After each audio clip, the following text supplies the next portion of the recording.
It was over. No one in the Foundation, from the lowliest security guard to the O5 Council, could quite explain exactly what was over. If they were to hazard a guess, a likely answer would have been everything. It was generally agreed that the first one to notice this was Dr. Viktor Balarikev. Dr. Balarikev, though a veteran of many dangerous experiments, and not one to be easily surprised, couldn't believe what his eyes, or rather, his high-powered telescope, were telling him.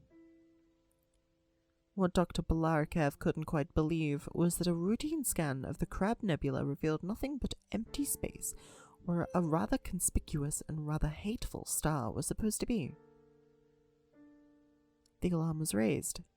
A dozen more telescopes were commandeered from various facilities and agencies, and there was no small amount of shouting and running around. The star, however, stubbornly refused to reappear, despite Dr. Balarikev's insisted claims that a star isn't a bloody remote control.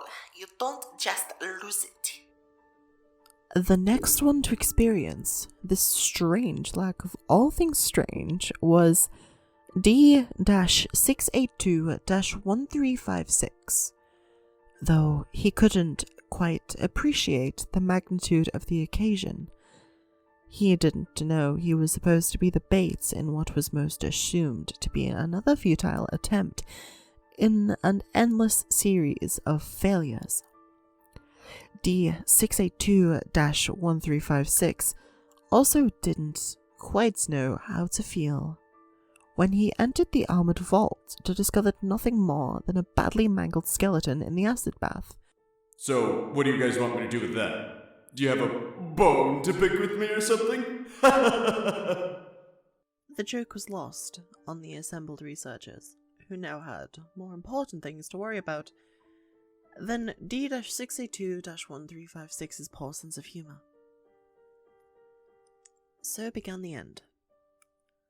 When SCP-294 was prompted to produce a cup of joe, it made a serviceable cup of cappuccino, which utterly failed to contain any D-class flavouring. In SCP-1981, Ronald Reagan spoke only of evil empires and managed to keep a perfect complexion throughout his speech. SCP-902 was opened and discovered to be empty, and no one could quite remember why they feared it so much in the first place. SCP-076 was found to be similarly empty, though no one forgot what scared them about it. When SCP-1867 was asked if it realized it was a slug, it didn't think for a second to object, since it very clearly was. Besides, it didn't understand the question.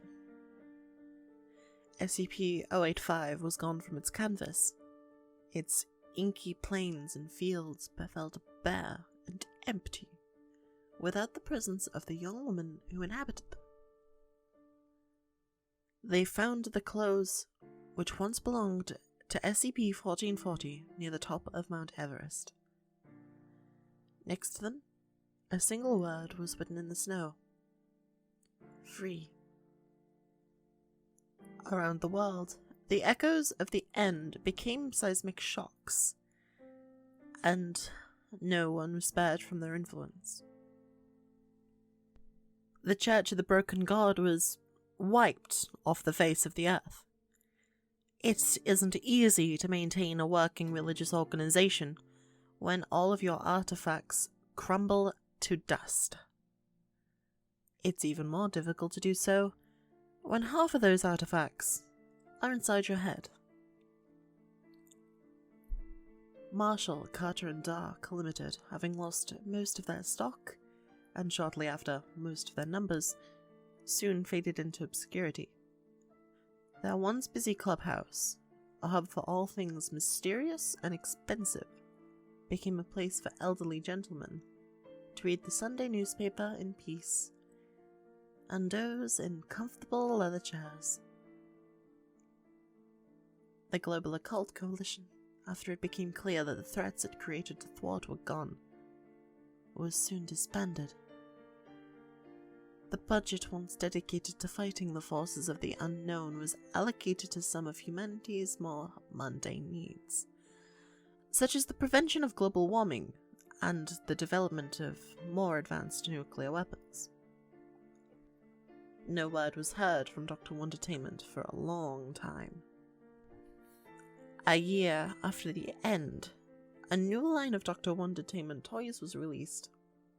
While Dr. Wondertainment's Shooty Man's Vengeance was a perfectly decent game, it was clear that his or her heart wasn't in it. When Foundation agents arrived at the supposed location of the factory, they found nothing more than an ordinary canned vegetable factory. The capital F was clearly no longer needed. The Serpent's Hand had lost a considerable number of its members, with no cause to rally behind. It was destroyed by the Chaos Insurgency. The insurgency itself soon tore itself asunder, like a mad dog biting at its own innards. Very few were left to be caught and executed by the Foundation. The members of Are We Cool Yet never did become cool. Nobody was never heard from again. The Unusual Instances unit continued chasing flying saucers and reports of Bigfoot, this time entirely related to SCP-1000. Its agents really didn't notice. The Foundation, as resilient as ever, was the last one standing. As the years passed, however, the reasons for its continued existence grew fewer and fewer, with all things anomalous gone. The Foundation had lost its purpose. Site after site was closed down.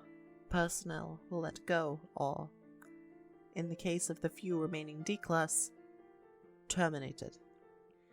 Soon, only part of the organization remained. So, that's that, I suppose. Is this it? Everything we worked for? All of our sacrifices just worthless? No, I wouldn't say that. We kept the peace while we were needed, and we did so as best we could.